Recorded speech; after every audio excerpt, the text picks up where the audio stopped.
के बच्चे और जिनके भी पेशेंट्स के वो ये कहते हैं मैम आपने बहुत तेज बच्चा दिया है, ये तो बहुत ही तेज है ना। तो आईवीएफ के बच्चे ऐसा कुछ भी नहीं है कि वो नॉर्मल नहीं है, वो बिल्कुल नॉर्मल है।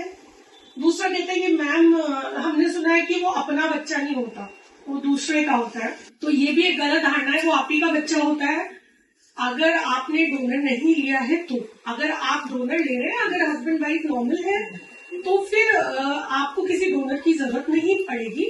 इसीलिए एक बहुत इंपॉर्टेंट बात यहाँ पे ये आती है कि आईवीएफ जैसे कोई जादू नहीं है, वो एक ट्रीटमेंट है और हम भी जादूगर नहीं है। तो जो लोग ये सोचते हैं कि सब कुछ करा लो और अब 40 साल में आप डॉक्टर के पास आओ कि हमें आईवीएफ कराना है, तो यही हम लोग देखते हैं। तो ये बहुत ही गलत धारणा है।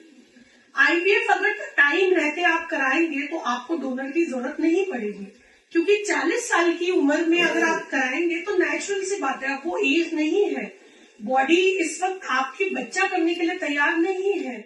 उस समय पे हमारे अंडे नहीं बचते, या जो बचे हैं उनकी क्वालिटी नहीं होती। पीरियड्स भी रेगुलर हो जाते हैं या बहुत से लोगों के बंद हो जाते हैं।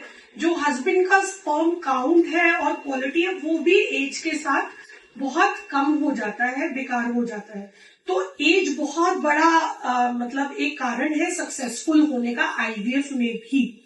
एक 30 इयर्स से कम का पेशेंट अगर आईवीएफ कराएगा तो उसके पॉजिटिव मतलब सक्सेसफुल होने के चांस एक 40 साल वाले से नेचुरली बहुत ज्यादा होंगे, क्योंकि आपकी बॉडी हेल्दी है और आपके अंडे अच्छी क्वालिटी के हैं, आपके स्पर्म्स अच्छी क्वालिटी के हैं, आपको डोनर की भी जरूरत नहीं पड़ेगी।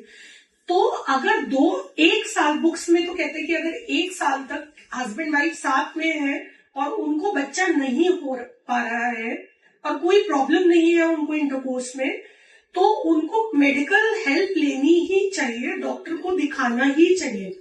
यदि 3 साल तक भी नॉर्मल मेडिकेशंस और टेस्टिंग के नॉर्मल ड्रग्स से बच्चा नहीं हो रहा है तो आपको आईवीएफ के बारे में सोचना शुरू कर देना चाहिए।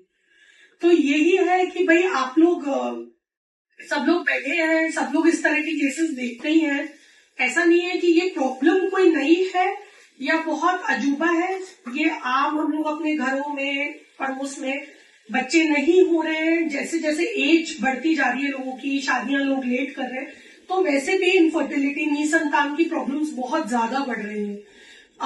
और ऐसी ऐसी चीजें हैं, ऐसे प्रॉब्लम्स हैं जो हम सोच भी नहीं सकते, बहुत कॉमन और बहुत यंग पेशेंट में आ रहे हैं। जैसे कि मैंने अभी आपको एक बाइट दिखाई थी जो कह रहे थे हमने दिल्ली के मेजर आईवीएफ सेंटर्स में बात की, उन्होंने सबने सेल्फ के लिए मना कर दिया।